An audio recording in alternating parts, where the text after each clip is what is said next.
हाँ जी, तो हम यूरिन फॉर्मेशन की बात कर रहे थे, ठीक है ना। अब बारी है यूरिन फॉर्मेशन की डिटेलिंग की। तो पहले फर्स्ट स्टेप की डिटेल लेंगे। फर्स्ट स्टेप क्या था? फर्स्ट स्टेप था ग्लोमेरुलर फिल्ट्रेशन, ठीक है। चलो स्टार्ट करते हैं। इट अकर्स इन ग्लोमेरुलस, बच्चे बच्चे को पता है, कितनी बार तो हम देख चुके। Then it is due to pressure gradient. याद है हमने कहा था कि हम डिटेलिंग में जब पढ़ेंगे तब हम देखेंगे कि यार ये जो फिल्ट्रेशन यहाँ पे चल रहा है ये एक्चुअली में हो क्यों रहा है, इसका डिराइविंग फोर्स क्या है, ठीक है ना। तो इसका जो डिराइविंग फोर्स है वो है ये प्रेशर ग्रेडियंट। बस अगर हम ये देख लें कि ये जो प्रेशर ग्रेडियंट है ये क्या बला है, तो इसका मतलब आपने ग्लोमेरुलर फिल्ट्रेशन पढ़ लिया। क्योंकि जो ग्लोमेरुलर फिल्ट्रेशन है उसका डिराइविंग फोर्स ही है क्या? Pressure gradient. प्रेशर ग्रेडियंट की वजह से ही यहाँ पे चल रहा है क्या? Glomerular filtration. तो चलिए देखते हैं what is pressure, what is meant by this pressure gradient, ठीक है। चलो भाई देखो, ये है ग्लोमेरुलर कैपिलरी नेटवर्क, ठीक बात है। अब जो ग्लोमेरुलर कैपिलरी नेटवर्क की एक कैपिलरी में चल रहा होगा वही दूसरी कैपिलरी में, वही तीसरी और वही चौथी कैपिलरी, हर कैपिलरी में वही चल रहा होगा। तो हम क्या करते हैं ना, एक बार हम क्या करते हैं, इस एक कैपिलरी के अंदर देख लेते हैं कि क्या चल रहा है। जो एक कैपिलरी के अंदर चल रहा है वही बाकी कैपिलरीज के अंदर चल रहा है। तो मैं क्या करता हूँ ना, एक बार इस एक कैपिलरी को ड्रॉ करता हूँ, फिर देखते हैं उसके अंदर क्या चल रहा है, ठीक है। देखो ये रही एफरेंट, ये पहले बोमन्स कैप्सूल, ठीक है। ये एफरेंट आर्टरियोल, इसमें एंट्री मार के बनाती है क्या? ग्लोमेरुलर कैपिलरी नेटवर्क, और फिर यहाँ से निकलती है इफरेंट आर्टरियोल, ठीक है। अब मैंने क्या किया, सारी ग्लोमेरुलर कैपिलरी को हटा के बस ये एक ग्लोमेरुलर कैपिलरी मैंने यहाँ पे ड्रॉ कर दी, ये एक ग्लोमेरुलर कैपिलरी, ठीक है, फॉर सिंप्लिसिटी, ठीक है ना, ताकि हमें इजी से समझ आ जाए। एक कैपिलरी में देख लेते हैं क्या चल रहा है, बाकी में सेम चल रहा है, ठीक है। अब स्टार्ट करते हैं व्हाट इज प्रेशर ग्रेडियंट। कुछ इस तरह से देखो भाई, क्या आप मानते हो कि आपका जो ब्लड है, ब्लड एक फ्लूइड है? भाई ब्लड भी क्या है? एक फ्लूइड, ठीक है। और दुनिया का कोई भी फ्लूइड हो, आप उसको कहीं किसी चीज़ में से पास करवाओ या आप उसको किसी कंटेनर में रखो, तो वो फ्लूइड क्या करता है ना, हर फ्लूइड की इंट्रिंसिक प्रॉपर्टी है, वो क्या करता है, एक हाइड्रोस्टैटिक प्रेशर एक्सर्ट करता है उस चीज़ की वॉल्स के ऊपर। क्यों करता है? Simply due to its weight. क्यों करता है? ड्यू टू इट्स वेट, ठीक है ना, दैट इज mg। खैर हमें फिजिक्स में तो जाके क्या करना है। तो ब्लड भी एक फ्लूइड है, ब्लड का भी एक वेट है, और आपकी कैपिलरीज में ये जो ब्लड है हो ना हो, ये भी कैपिलरी की वॉल के ऊपर एक हाइड्रोस्टैटिक प्रेशर लगा रहा होगा। बिल्कुल लगाता है, 100% लगाता है, ठीक है। अब ये कौन सा प्रेशर है? हाइड्रोस्टैटिक प्रेशर, ठीक है। अब क्योंकि बात कर रहे हैं हम ग्लोमेरुलर कैपिलरी की, तो इस प्रेशर को बोल देते हैं ग्लोमेरुलर हाइड्रोस्टैटिक प्रेशर, ठीक है। क्या बोल देते हैं जी? Glomerular hydrostatic pressure, simple. ये आपकी ग्लोमेरुलर कैपिलरी में प्रेजेंट ब्लड आपकी ग्लोमेरुलर कैपिलरी की वॉल पे प्रेशर लगाता हुआ इस तरफ, ठीक है। और ग्लोमेरुलर कैपिलरी में क्या होता है? फिल्ट्रेशन। यहाँ से ब्लड निकल के ब्लड का कुछ पार्ट फिल्टर होकर कहाँ एंट्री मार देता है? बोमन्स कैप्सूल में। यानी कि ब्लड यहाँ से इस डायरेक्शन में मूव कर रहा है, और ये जो प्रेशर है, ये जो हाइड्रोस्टैटिक प्रेशर है, ये प्रेशर की डायरेक्शन कैसी है? ऐसी। तो एक बात बताओ, ये जो प्रेशर है, ये प्रेशर चिल्ला चिल्ला के बोल रहा है, क्योंकि इसकी डायरेक्शन ये चिल्ला चिल्ला के ब्लड को बोल रहा है कि ब्लड इस कैपिलरी में से निकल के चलो अपन चलते हैं बोमन्स कैप्सूल में। यानी कि ये वाला जो प्रेशर है, ये प्रेशर फेवर कर रहा है किसको? फिल्ट्रेशन को, ठीक है। लेकिन at the same time glomerular capillary में एक और प्रेशर ऑपरेट कर रहा है, और उस प्रेशर की जो डायरेक्शन है वो इस तरफ है, और ये प्रेशर चिल्ला चिल्ला के ब्लड को बोल रहा है, ए ब्लड मेरी बात सुन, तुझे कैपिलरीज में से कहीं नहीं जाना, मैं तुझे होल्ड करके रखूंगा, तुझे सक करके रखूंगा, मैं तुझे कहीं नहीं जाने दूंगा। यानी ये फिल्ट्रेशन को अपोज कर रहा है। अच्छा, ये जो प्रेशर है यानी कि इसकी डायरेक्शन हाइड्रोस्टैटिक प्रेशर के बिल्कुल अपोजिट है। ग्लोमेरुलर हाइड्रोस्टैटिक प्रेशर कर रहा था फिल्ट्रेशन को फेवर, ये कर रहा है फिल्ट्रेशन को, ये फिल्ट्रेशन के अपोजिट है, ये फिल्ट्रेशन को अपोज कर रहा है। अच्छा, ये जो प्रेशर है इसका रीज़न क्यों है, ये कहाँ से डेवलप हो गया भाई? देखो, ये डेवलप हुआ है क्यों? क्योंकि आपके ब्लड में प्रेजेंट होते हैं क्या? आपके ब्लड में प्रेजेंट होता है क्या? प्रोटीन। भाई ब्लड में प्रोटीन्स होते हैं ना, और प्रोटीन की क्या खास बात है ना, proteins proteins are osmotically proteins are osmotically active molecule. Osmotically active molecule मतलब ऐसे मॉलिक्यूल्स जो कि फ्लूइड को अपनी तरफ सक करते हैं, अपनी तरफ होल्ड करते हैं, अपनी तरफ अट्रैक्ट करते हैं, ठीक है ना। ऑस्मोटिकली एक्टिव मॉलिक्यूल्स वो मॉलिक्यूल्स जो कि फ्लूइड को अपनी तरफ अट्रैक्ट करते हैं, सक करते हैं, उनको होल्ड करके रखते हैं। अब ब्लड है एक फ्लूइड, आपके फ्लूइड में प्रेजेंट हैं ऑस्मोटिकली एक्टिव मॉलिक्यूल्स जिनका नाम है प्रोटीन्स। और ये प्रोटीन्स क्या कर रहे हैं, ये प्रोटीन्स इस ब्लड को सक कर रहे हैं, अपनी तरफ होल्ड करके रख रहे हैं, बोल रहे हैं कि हम तुझे जाने नहीं देंगे, ठीक है। और ऐसा प्रेशर, किसी फ्लूइड में लगने वाला ऐसा प्रेशर जो कि उस फ्लूइड को होल्ड करे, सक करे, क्यों? Due to presence of osmotically active molecules, ऐसे प्रेशर को बोलते हैं कोलॉइड ऑस्मोटिक प्रेशर। और क्योंकि हम बात कर रहे हैं ग्लोमेरुलर कैपिलरी की, तो इसको बोल देते हैं ग्लोमेरुलर कोलॉइड ऑस्मोटिक प्रेशर, यानी कि G glomerular colloid osmotic pressure, GCOP, ठीक है। अच्छा, ये जो कोलॉइड ऑस्मोटिक प्रेशर है ना, कोलॉइड ऑस्मोटिक प्रेशर को सिंपली ओंकोटिक प्रेशर भी कह देते हैं। तो इसको हम ग्लोमेरुलर कोलॉइड ऑस्मोटिक प्रेशर की जगह ग्लोमेरुलर ओंकोटिक प्रेशर भी कह सकते हैं। ओंकोटिक, ONCOTIC,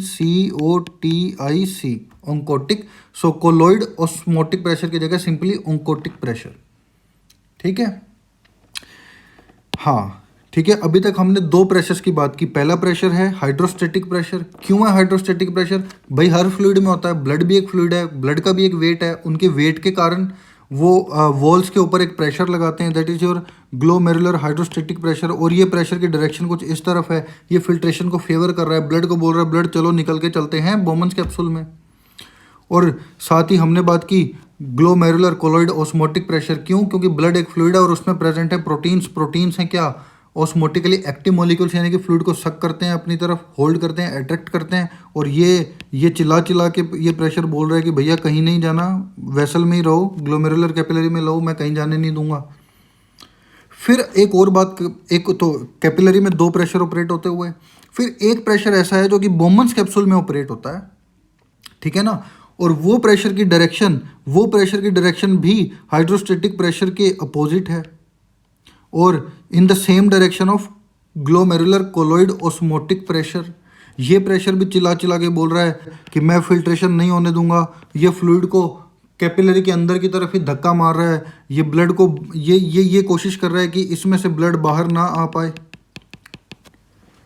ठीक है। और ये जो प्रेशर है, ये प्रेशर कौन सा प्रेशर है भैया? ये हाइड्रोस्टेटिक था, ये कोलॉइड ऑस्मोटिक प्रेशर था प्रोटीन्स के कारण। और जो जिस प्रेशर की हम अभी बात कर रहे हैं, ये कौन सा प्रेशर है? ये भी हाइड्रोस्टेटिक प्रेशर है, क्योंकि ये ऑपरेट हो रहा है बोमन्स कैप्सूल में, तो इसको हम बोल देते हैं Bowman's capsule hydrostatic pressure. Hydrostatic pressure मतलब किसी ना किसी फ्लूइड के कारण।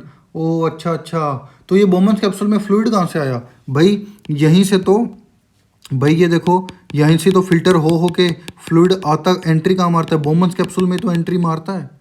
अच्छा, तो फिर इसकी डायरेक्शन अपोजिट क्यों है? देखो भैया, जब ग्लोमेरुलर फिल्ट्रेशन का काम चल रहा होगा, जब भी चलता है और फ्लूइड यहाँ से यहाँ इधर एंट्री मारेगा, तो फ्लूइड बोमन कैप्सूल से चला जाएगा आगे पीसीटी में, और फिर आगे पीसीटी से लूप ऑफ हेनले डीसीटी, ठीक है। लेकिन सम अमाउंट ऑफ फ्लूइड यहाँ पे बोमन्स कैप्सूल की वॉल से टकराएगा और टकरा के बाउंस बैक कर जाएगा इधर। टकराया, बाउंस बैक किया, टकराया, बाउंस बैक, टकराया, बाउंस बैक। तो ये बाउंस बैक हो रहा है फ्लूइड, और फ्लूइड का अपना वेट है, ये बाउंस बैक जाके ये पीछे की तरफ धक्का मार रहा है, तो इधर की तरफ ये प्रेशर लगा रहा है। अब क्योंकि ये फ्लूइड बोमन्स कैप्सूल में है और ये प्रेशर है इसके वेट की वजह से, फ्लूइड है इसके वेट की वजह से प्रेशर है, जाके धक्का लगा रहा है अपने वेट की वजह से, है ना, यहाँ से बाउंस बैक होने के बाद। तो ये हाइड्रोस्टेटिक प्रेशर हो गया। और बोमन्स कैप्सूल में है तो बोमन्स कैप्सूल हाइड्रोस्टेट, फ्लूइड वही है जो यहाँ से निकल के आया है लेकिन यहाँ से आके फिर बाउंस बैक होके यहाँ पे टक्कर मार रहा है। लेकिन अब ये बोमन्स कैप्सूल हाइड्रोस्टेटिक प्रेशर कहलाएगा। और ये प्रेशर भी क्या कर रहा है, ये भी फिल्ट्रेशन को अपोज कर रहा है। ठीक है, तो अभी तक हमने 3 तरह के प्रेशर देखे, जिसमें से 2 तो थे ग्लोमेरुलर कैपिलरी में और एक था बोमन्स कैप्सूल में। कौन कौन सा? Glomerular capillary hydrostatic pressure, glomerular colloid osmotic pressure और बोमन्स कैप्सूल हाइड्रोस्टेटिक प्रेशर। अच्छा, इसमें से देखा हमने कुछ प्रेशर तो क्या कर रहे हैं, कुछ क्या, एक प्रेशर तो क्या कर रहा है, फिल्ट्रेशन को फेवर कर रहा है, बोल रहा है कि ब्लड चलो निकलो बाहर चलते हैं बोमन्स कैप्सूल में। और 2 प्रेशर क्या कर रहे हैं, फिल्ट्रेशन को अपोज कर रहे हैं, ये बोल रहे हैं फिल्ट्रेशन तो होने नहीं देंगे, ब्लड चलो अंदर अंदर ही रहो। ठीक है, तो देखो भाई, फिल्ट्रेशन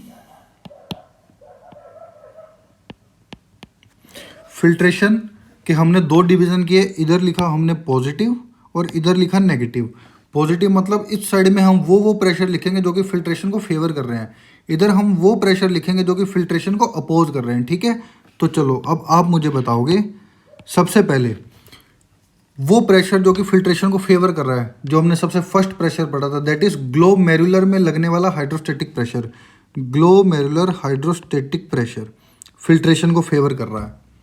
फिल्ट्रेशन को अपोज कर रहा है कौन? फिल्ट्रेशन को अपोज कर रहा है एक तो ग्लोमेरुलर में ही लगने वाला, प्रोटीन्स की वजह से लगने वाला ग्लोमेरुलस में और colloid osmotic pressure, glomerular colloid osmotic pressure, ये फिल्ट्रेशन को अपोज कर रहा है। फिर एक और प्रेशर जो कि अपोज कर रहा है वो बोमन्स कैप्सूल में, बोमन्स कैप्सूल का हाइड्रोस्टेटिक प्रेशर जो कि बाउंस बैक करके उसी पे धक्का लगा रहा है। सो बोमन्स कैप्सूल हाइड्रोस्टेटिक प्रेशर ये भी अपोज कर रहा है। ठीक है, अब देखो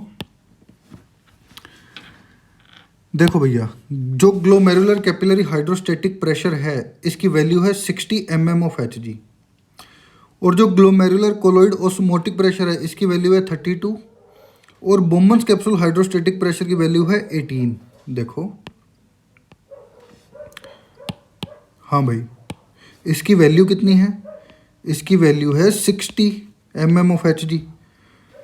colloid glomerular colloid osmotic pressure की जो वैल्यू है वो है 32 mm ऑफ Hg, और बोमन्स कैप्सूल हाइड्रोस्टेटिक प्रेशर की वैल्यू है 18 mm ऑफ Hg। अच्छा, यानी कि टोटल अपोज करने वाले जो प्रेशर हैं, टोटल अपोज करने वाले प्रेशर कितना है, 32 प्लस 18 कितना होता है, 32 plus 18 it's 50। Then glomerular filtration को फेवर करने वाला प्रेशर का वैल्यू कितना है, उसका है 60, ये एक ही प्रेशर है। तो नेट प्रेशर, अच्छा तो नेट प्रेशर एक बात हो, ये है टोटल 50 और ये है कितना 60। तो फेवरिंग प्रेशर ज़्यादा है कि अपोजिंग प्रेशर ज़्यादा है? फेवरिंग प्रेशर ज़्यादा है। कितना? फेवरिंग प्रेशर अपोजिंग प्रेशर से 10 यूनिट्स ज़्यादा है भाई, ये 60 है और ये 50 है। ठीक है ना, तो 60 माइनस 50 ये है फेवरिंग प्रेशर, ये है अपोजिंग प्रेशर। तो फेवरिंग प्रेशर अपोजिंग प्रेशर से कितना ज़्यादा है, 10 यूनिट्स, 10 mm ऑफ Hg, और इसको बोलते हैं नेट फिल्ट्रेशन प्रेशर। ये आपका नेट फिल्ट्रेशन प्रेशर है, ये वो नेट प्रेशर है जिस प्रेशर से आपका जो है ग्लोमेरुलस में से फ्लूइड फिल्टर होके आएगा बोमन स्पेस में। ठीक है, तो अब मैं आपसे पूछता हूँ कि ये जो फिल्ट्रेशन का प्रोसेस है इसका डिराइविंग फोर्स क्या है, ये क्यों हो रहा है? क्योंकि there are some pressure differences. ठीक है ना, यहाँ पे एक फेवर करने वाला प्रेशर है, एक 2 अपोज करने वाले प्रेशर है, और उन प्रेशर्स में डिफरेंस है। डिफरेंस इस तरह से है कि भैया फेवरिंग प्रेशर ज़्यादा है 10 यूनिट किससे, अपोजिंग प्रेशर से, तो एक नेट फिल्ट्रेशन प्रेशर बन गया, एक नेट प्रेशर का डिफरेंस बन गया, और डिफरेंस को ही बोल देते हैं क्या, ग्रेडियंट। तो प्रेशर डिफरेंस को क्या मैं बोल दूं, प्रेशर ग्रेडियंट। तो हमने और क्या बोला था, हमने बोला था glomerular filtration is due to pressure gradient. कोई डाउट? बिल्कुल भी नहीं। अच्छा, ये देखो भैया ग्लोमेरुलर हाइड्रोस्टेटिक प्रेशर तो 60 और ये दोनों मिला के भी कितना 50। इसकी वजह से तो 60 माइनस 50 ये 10 प्लस 10 का नेट फिल्ट्रेशन प्रेशर और फिल्ट्रेशन हुआ ना। तो आपने सोचा यार ये दोनों मिला के 50 और ये अकेला 60, ये इतनी ज़्यादा इसकी हाई वैल्यू क्यों है, इसकी ग्लोमेरुलस में इतनी वैल्यू हाई क्यों है? तो मैं आपको बताता हूँ मैं किस लिए हूँ। देखो ये जो ग्लोमेरुलर हाइड्रोस्टेटिक प्रेशर है ना, इसकी वैल्यू ज़्यादा होने का रीज़न पता क्या है? देखो आपकी ये जो एफरेंट आर्टरी होते हैं ना, एफरेंट आर्टरियोल और इफरेंट आर्टरियोल, इनके डायामीटर में डिफरेंस होता है। एफरेंट आर्टरियोल का डायामीटर तो होता है ज़्यादा, इफरेंट आर्टरियोल का डायामीटर होता है कम। तो क्या होगा कि यूनिट टाइम में यहाँ से जितना ब्लड आएगा उतना वहाँ से निकल नहीं पाएगा, तो ब्लड यहाँ पे कलेक्ट होने लगेगा, बिल्टअप होने लगेगा, अकुमुलेट होने लगेगा। यहाँ से ब्लड जा नहीं पा रहा, ऊपर से ब्लड आ रहा है, वो उस पर और ब्लड पे प्रेशर बढ़ता जा रहा है ना, वेट के कारण से, यानी कि हाइड्रोस्टेटिक प्रेशर बढ़ता जा रहा है।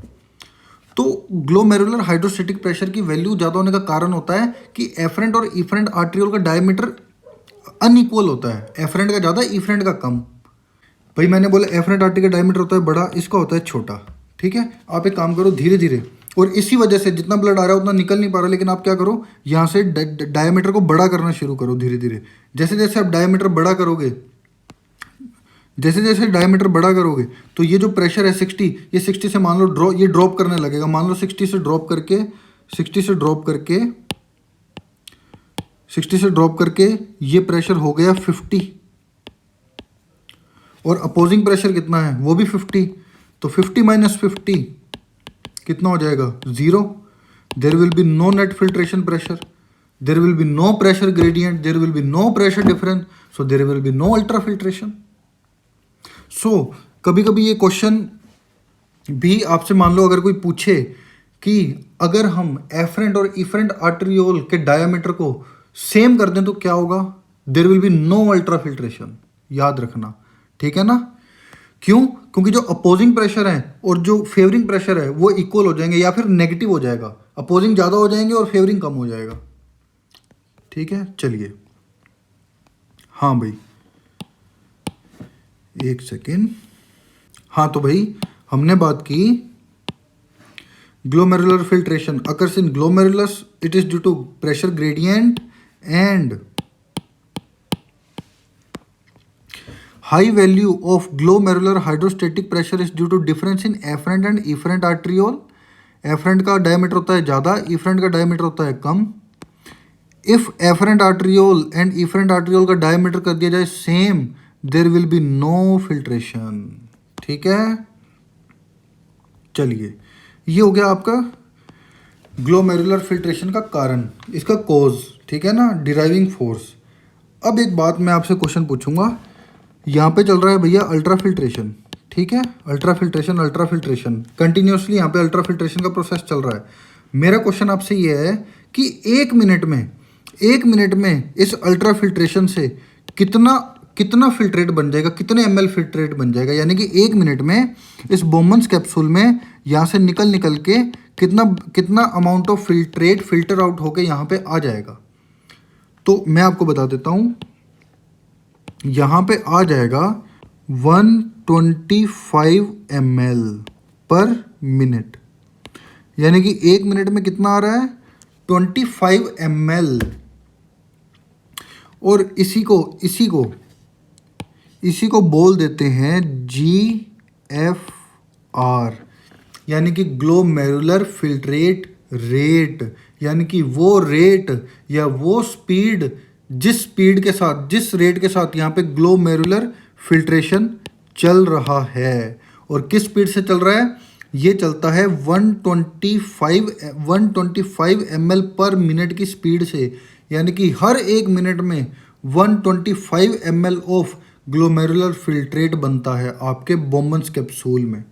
ठीक है, या कह लो माल्फिजियन बॉडी में। अच्छा, एक मिनट में कितना बन रहा है 125 ml, तो 1 डे में कितना बनेगा यार? देखो पहले तो ये देखो 1 डे में 24 आवर्स होते हैं। ठीक है, और 1 आवर में कितने मिनट्स होते हैं 60 मिनट, तो 24 आवर में कितने होंगे 24 × 60, ये आ जाएगा अराउंड 1440 मिनट होते हैं आपके वन डे में, ठीक है। अब एक मिनट में बन रहा है कितना, 125, तो 1440 मिनट में कितना बनेगा, 125 इंटू 1440, तो ये आ जाएगी वैल्यू 180000 ml, ठीक है। अब 180000 ml बोलने से अच्छा, इतनी बड़ी यूनिट बोलने से अच्छा काम करते हैं, इसको हम डिवाइड कर देते हैं 1000 से, इसको ml से लीटर में कन्वर्ट कर लेते हैं। तो ये कितना हो गया, 180 लीटर पर डे, ठीक है। तो what is glomerular filtration rate? Glomerular filtration is amount of filtrate that is formed in a per unit time bye both of your kidneys. आपकी दोनों किडनीज मिलके एक मिनट में जितना भी ग्लोमेरुलर फिल्ट्रेट बनाती हैं उसको बोलते हैं ग्लोमेरुलर फिल्ट्रेशन रेट। अगर एक मिनट की बात करें तो एक मिनट की विंडो में बनता है कितना, 125 ml, और अगर विंडो को थोड़ा बड़ा करें, वन डे की बात करें तो एक डे में बनता है 180 लीटर, ठीक है। तो हेडिंग लगा के लिख लो, glomerular filtration rate, amount of filtrate formed by both of your kidneys in a unit time, और वहाँ पे लिख लो 125 ml पर मिनट, या फिर कह लो 180 लीटर पर डे। अब इस ग्लोमेरुलर फिल्ट्रेट रेट को एक और तरीके से चमकाते हैं। देखो, ग्लोमेरुलर फिल्ट्रेशन रेट की बात कर रहे हैं हम लोग, ठीक है। देखो भाई, कार्डियक आउटपुट, हमारा कार्डियक आउटपुट कितना होता है? अच्छा, उससे पहले तो ये सुन लो कि कार्डियक आउटपुट क्या होता है। वैसे पता होगा आप सबको, कार्डियक आउटपुट वो होता है कि एक मिनट में आपका जो हार्ट है वो एक मिनट में कितना ब्लड पंप करता है, ठीक है ना, उसको बोलते हैं कार्डियक आउटपुट। आपकी सिस्टेमिक सर्कुलेशन में एक मिनट में वो कितना ब्लड पंप कर रहा है, ठीक है ना, उसको बोलते हैं कार्डियक आउटपुट। तो कार्डियक आउटपुट की वैल्यू होती है 5000 to 6 ml पर मिनट, यानी कि हर एक मिनट में आपका heart 5000 to 6000 ml of blood को पंप कर रहा है, ठीक है। और मैं आपको बता दूं कि ये जो कार्डियक आउटपुट है, ये जो हार्ट हर मिनट जितना भी अमाउंट ऑफ ब्लड पंप कर रहा है, उसका मैक्सिमम अमाउंट ऑफ ब्लड जाता है किडनी को। किडनी आपकी बॉडी का वो ऑर्गन है जिसको कि मतलब उन ऑर्गन्स के अमंगस्ट है जिसको कार्डियक आउटपुट का मैक्सिमम पार्ट मिलता है, ठीक है ना। तो इस कार्डियक आउटपुट का 20% यानी कि 1/5 सिर्फ और सिर्फ किसको मिल जाता है, किडनी को। और आप खुद इस 5000 to 6000 का 20% कितना होगा, अप्रोक्सीमेटली 1100 to 1200 ml होगा।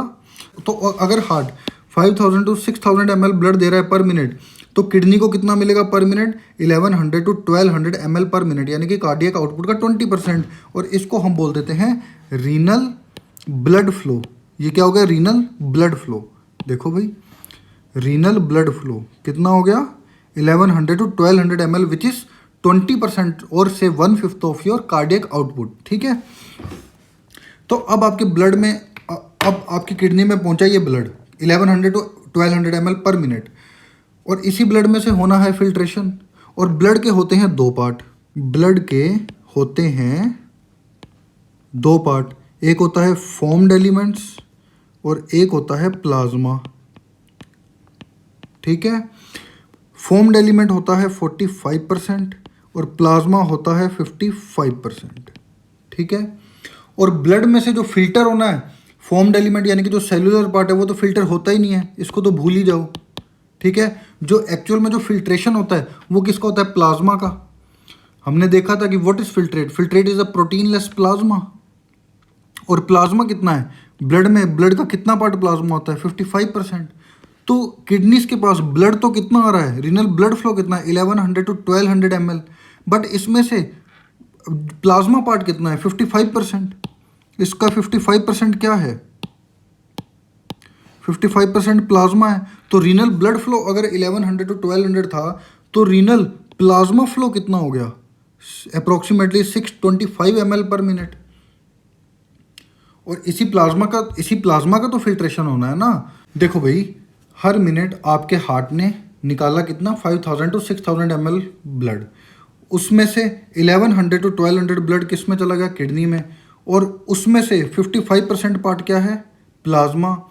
और उस प्लाज्मा में से 25% प्लाज्मा फिल्टर होकर कहाँ जंप मार जाएगा, फिल्टर होके कहाँ जंप मार देता है? आपके बोमन स्पेस में। और 625 का 20% कितना हुआ? 125 ml पर मिनट। हमने क्या देखा था? ग्लोमेरुलर फिल्ट्रेट रेट कितना होता है?